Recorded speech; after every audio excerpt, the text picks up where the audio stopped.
यहाँ पूजा करेगा, कोई दिक्कत नहीं है। एसपी साहब क्रिश्चियन है, वो पूजा करेंगे जाके अंदर, कोई परेशानी नहीं है, कोई धार्मिक भावना।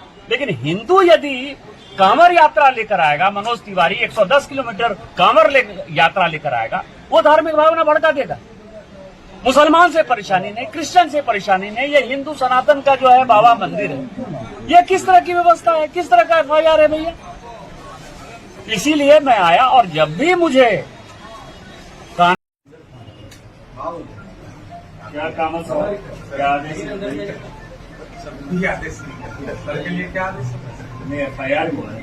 सर FIR तो हुआ है सर। FIR के द्वारा किया गया। ये कौन है जो FIR है? हम ये कह रहे हैं कि उसमें दिया है कि हमने पुलिस वाले को धक्का दिया, तो कोई वीडियो होगा ना, या पुलिस वाला कोई सामने आएगा ना कि हमको धक्का दिया है, कोई पुलिस वाला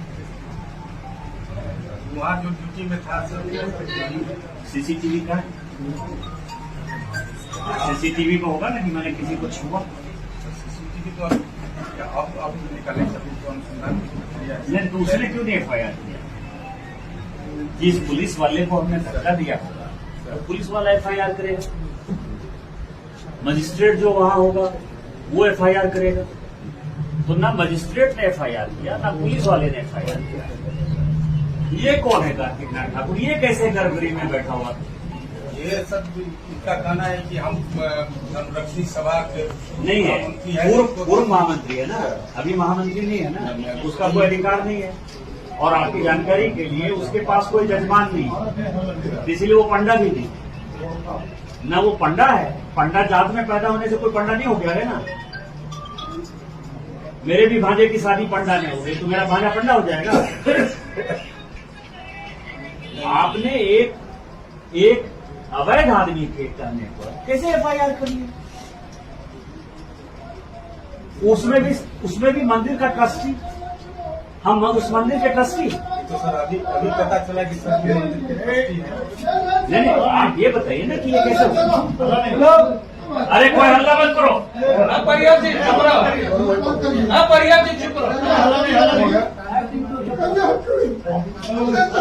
और ऊपर से जो है 20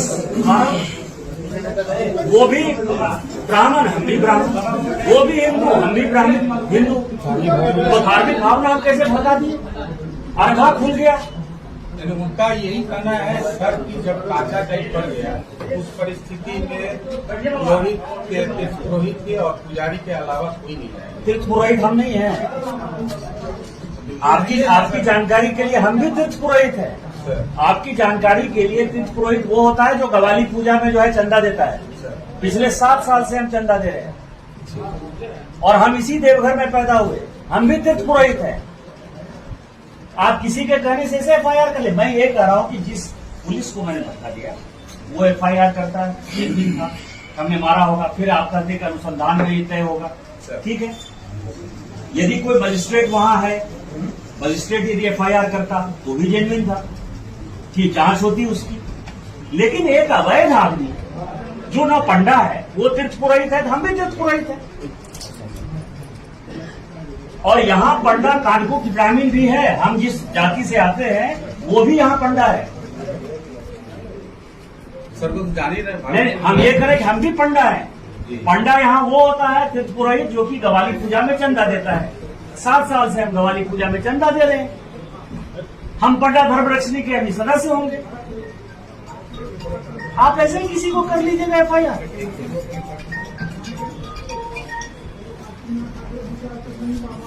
गिरफ्तारी देने के लिए पुलिस ने गिरफ्तार नहीं किया। पुलिस का ये कहना है कि FIR MPMLA कोर्ट में किया है, अभी वहाँ तक स्वीकार नहीं हुआ है। जब FIR स्वीकार होगा तो फिर जो धाराएं लगाई हैं, 20 जो केस मेरे ऊपर किए हैं, 20 सेक्शन जो लगाए हैं, तो उसके आधार पर सेक्शन 41 का जो है इनको नोटिस देना है, 3 बार नोटिस देना है, और उसके बाद यदि गिरफ्तारी की कोई संभावना बनेगी तो गिरफ्तारी होगी। मैं भगौड़ा नहीं हूँ। आपको पता है कि दिल्ली से गिरफ्तारी के डर से किस तरह यहाँ के मीडिया भागे। मैं यहाँ का सांसद हूँ और यहाँ की जनता ने 4 बार मुझे चुनाव जिताया और चुनाव इसीलिए जिताया है कि मैं उनके लिए संघर्ष करूं और उनके लिए मैं तभी संघर्ष कर पाऊंगा जब मैं कानून का पालन करता हूं।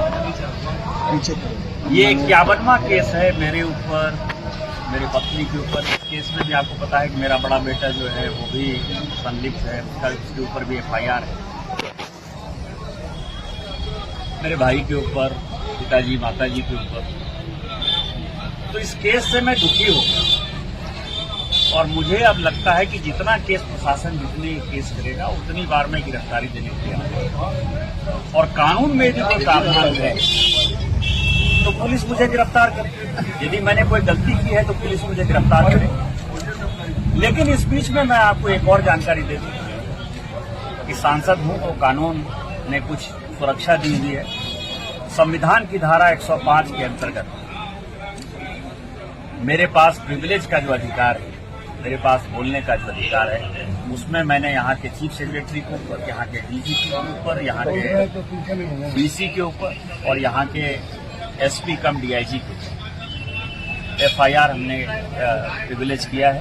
इस FIR के खिलाफ उस प्रिविलेज की सुनवाई पार्लियामेंट अभी चल रहा है, सोमवार को होगी और उसके बाद अब इन लोगों को हिंदी में ही पूछा जाएगा कि किस आधार पर आप ये समझिए कि मैं गौ तस्कर को पकड़ता हूं, गौ तस्कर से FIR हो जाता है मेरे ऊपर। कानून ये कहता है कि गाय यहां से नहीं ले जा सकती। मैं सुरक्षा कमेटी का इंचार्ज, ट्रैफिक जो एडवाइजरी कमेटी है, सुरक्षा सड़क सुरक्षा कमेटी, उसका भारत के संविधान ने मुझे दिया हुआ है अधिकार। RSS के जो है विभाग प्रचारक पकड़ाते हैं, मैं उनको बचाने के लिए जाता हूं, मेरे ऊपर FIR हो जाता है। आप ये समझिए ना, मेरा परिवार जो है कोई चीज DRT से नीलामी में खरीदता है, उसके ऊपर एक नहीं 4 FIR हो जाता है। कोई आदमी जो है मेरे ऊपर FIR करता है कि ये जमीन जो, मान लीजिए कि मैंने आप जैसे किसी पत्रकार का जमीन लिया, तो जमीन वाला केस नहीं करेगा, जो दूसरा आदमी है वो केस कर देगा। इस तरह के फिल्मी ग्राउंड पर यदि FIR हो, अब इस मंदिर का आप समझिए, इस मंदिर का मैं ट्रस्टी हूं, मैंने धक्का दिया होगा उस FIR के हिसाब से किसी पुलिस वाले को, पुलिस वाले FIR नहीं कर रहे। मजिस्ट्रेट वहां का इंचार्ज होगा, मजिस्ट्रेट FIR नहीं कर रहा है। एक आम आदमी जिसको कि कोई जजमान नहीं, इलीगल आदमी है, वो गर्भगृह में घुसा हुआ अवैध आदमी, पंडा धर्मरक्षिणी का वो पदाधिकारी भी नहीं, और उसके आधार पर आप एक अवैध आदमी के आधार पर मेरे ऊपर FIR कर देते हैं। यदि वो कहता है तीर्थ पुरोहित है तो मैं भी तीर्थ पुरोहित हूं। तीर्थ पुरोहित यहाँ ऐसे बनता है जैसे कानकुब्ज, जैसे ऐसा नहीं है कि कोई पंडा, मतलब कि मैथिल ब्राह्मण यहाँ के पंडा होंगे, यहाँ के कानकुब्ज भी पंडा है, तो मैं कानकुब्ज हूं, वो भी पंडा है। यहाँ जो गवाली पूजा में चंदा देता है वो तीर्थ पुरोहित है। 3 साल जो किया वो पंडा धर्मरक्षिणी का वोटर है। मैं 7 साल से चंदा दे चुका। अगला जब चुनाव होगा पंडा धर्मरक्षिणी का, तो मुझे हर हालत में उनको वोटर बनाना होगा, तो मैं उसका भी वोटर हूं। आप ये समझिए किस आधार पर आप जो है मेरे में और FIR कर्ता में क्या है। दूसरा कहता है कि धार्मिक भावना भड़काया, धार्मिक भावना भड़काया। वो भी हिंदू, मैं भी हिंदू, वो भी ब्राह्मण, मैं भी ब्राह्मण। इरफान अंसारी